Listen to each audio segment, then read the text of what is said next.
நம்மளே நம்ம வீட்டில் வந்து ஜாங்கிரி தான் சும்மா செஞ்சு பார்க்க போனோம் எப்படி வருதுன்றதுக்காக. அதுக்கு வந்து சுகர் சிரப் வச்சுருக்கேன். அதிலே வந்து கொஞ்சமாக கலர் ஆட் பண்ணிக்கணும். சுகர் சிரப் வந்து நல்லா கொதிச்சிருச்சு. இதை ஆஃப் பண்ணிக்கலாம். உளுந்த மாவு வந்து நைஸாக கிரைண்டரில் அரைச்சி எடுத்து வச்சுருக்கேன். இதில் வந்து 1 ஸ்பூன் அளவுக்கு கான்ஃப்ளவர் மாவு போட்டுக்கலாம். கொஞ்சமாக உப்பு போட்டுக்கலாம். இப்போ இதை நல்லா மிக்ஸ் பண்ணணும். கையால் எவ்வளோ நல்லா நம்ம இதை மிக்ஸ் பண்ணுறோமோ அந்த அளவுக்கு ஜாங்கிரி வந்து நல்லா வரும்.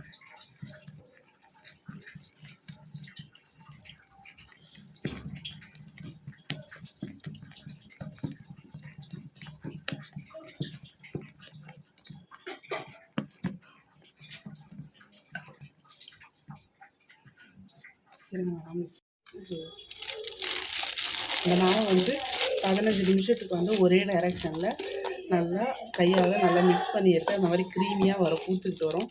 அதை வந்து இப்போ ஒரு கவரில் போட்டுக்கலாம்.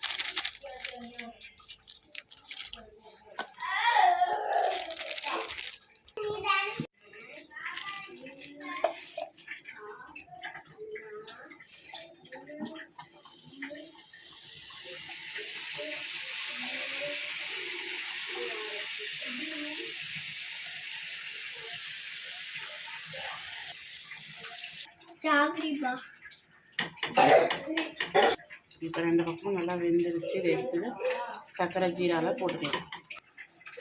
வந்து சர்க்கரை தண்ணியில் போட்டுக்கலாம்.